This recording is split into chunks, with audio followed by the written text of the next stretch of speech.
US senate की intelligence committee ने अपनी सांझी पड़तालिया रिपोर्ट विच 2016 दिया राष्ट्रपति चोणां विच रशिया की दखलअंदाजी की गल कही है, जिसने राष्ट्रपति डोनाल्ड ट्रंप की मौजूदा चोण मुहिम विच मुश्किलां खड़ियां कर दित्तियां ने। की है पूरा मामला, पाउंदे हां एक नज़र।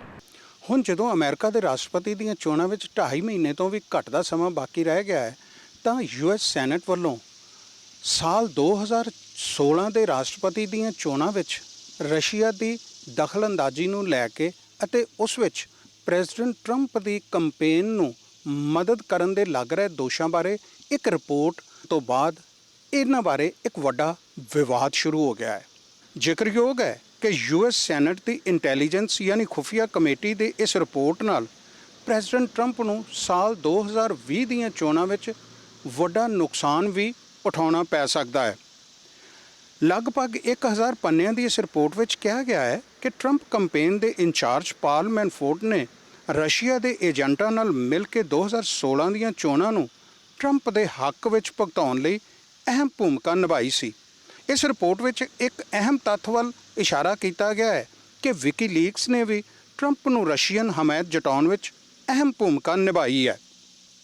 ਇਸ ਰਿਪੋਰਟ ਵਿੱਚ ਕਈ ਅਜਿਹੇ ਹਵਾਲਿਆਂ ਦਾ ਜ਼ਿਕਰ ਹੋਣ ਦਾ ਸਮਾਚਾਰ ਹੈ ਜਿਨ੍ਹਾਂ ਅਨੁਸਾਰ ਰਸ਼ੀਅਨ ਖੁਫੀਆ ਏਜੰਸੀ ਜਿਨ੍ਹਾਂ ਦੀ ਕਮਾਂਡ ਸਿੱਧੇ ਤੌਰ 'ਤੇ ਰਸ਼ੀਅਨ ਰਾਸ਼ਟਰਪਤੀ ਵਲਾਦੀਮੀਰ ਪੁਤਿਨ ਦੇ ਹੱਥਾਂ ਵਿੱਚ ਸੀ, ਵੱਲੋਂ ਕੰਪਿਊਟਰ ਹੈਕ ਕਰਕੇ ਅਜਿਹੀਆਂ ਸੂਚਨਾਵਾਂ ਫੈਲਾਈਆਂ ਜਾ ਰਹੀਆਂ ਸਨ ਜਿਸ ਨਾਲ ਉਦੋਂ ਦੀ ਡੈਮੋਕ੍ਰੈਟਿਕ ਉਮੀਦਵਾਰ ਹਿਲਰੀ ਕਲਿੰਟਨ ਨੂੰ ਨੁਕਸਾਨ ਤੇ ਰਿਪਬਲਿਕਨ ਉਮੀਦਵਾਰ ਡੋਨਾਲਡ ਟਰੰਪ ਨੂੰ ਫਾਇਦਾ ਮਿਲਦਾ ਹੋਵੇ। ਜ਼ਿਕਰਯੋਗ ਹੈ ਕਿ ਰਸ਼ੀਆ ਦੀ 2016 ਦੀਆਂ ਚੋਣਾਂ ਵਿੱਚ ਦਖਲਅੰਦਾਜ਼ੀ ਨੂੰ ਲੈ ਕੇ ਗਠਿਤ ਜਾਂਚ ਕਮੇਟੀ ਦੇ ਮੁਖੀ ਰਾਬਰਟ ਮੁਲਰ ਨੇ ਵੀ 2 ਸਾਲ ਪੜਤਾਲ ਕੀਤੀ ਸੀ ਅਤੇ ਉਹ ਰਸ਼ੀਆ ਦੀ ਦਖਲਅੰਦਾਜ਼ੀ ਦੇ ਲੋੜੀਂਦੇ ਸਬੂਤ ਨਾ ਜੁਟਾ ਪਾਉਣ ਕਾਰਨ ਉਹਨਾਂ ਨੇ ਇਹ ਜਾਂਚ ਬੰਦ ਕਰ ਦਿੱਤੀ ਸੀ। ਹੁਣ ਉਹ ਸਦਨ ਜਿਸ ਵਿੱਚ ਪ੍ਰੈਜ਼ੀਡੈਂਟ ਟਰੰਪ ਦੀ ਆਪਣੀ ਪਾਰਟੀ ਦਾ ਹੀ ਬਹੁਮਤ ਹੈ ਵੱਲੋਂ ਜਾਰੀ ਕੀਤੀ ਗਈ ਇਸ ਰਿਪੋਰਟ ਨਾਲ ਪ੍ਰੈਜ਼ੀਡੈਂਟ ਟਰੰਪ ਨੂੰ ਵੱਡਾ ਝਟਕਾ ਲੱਗਾ ਹੈ। ਜਦੋਂ ਕਿ ਰਾਸ਼ਟਰਪਤੀ ਦੀਆਂ ਚੋਣਾਂ ਬਾਰੇ ਆ ਰਹੇ ਪੋਲ ਸਰਵੇ ਵੀ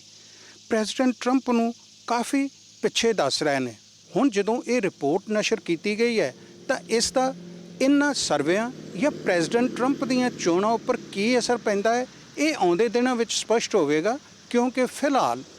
ਡੈਮੋਕ੍ਰੈਟਿਕ ਪਾਰਟੀ ਆਪਣੀ ਨੈਸ਼ਨਲ ਕਨਵੈਨਸ਼ਨ ਵਿੱਚ ਰੁੱਝੀ ਹੋਈ ਹੈ। ਜਦੋਂ 20 ਤਰੀਕ ਨੂੰ ਡੈਮੋਕ੍ਰੈਟਿਕ ਪਾਰਟੀ ਆਪਣੀ ਇਸ ਨੈਸ਼ਨਲ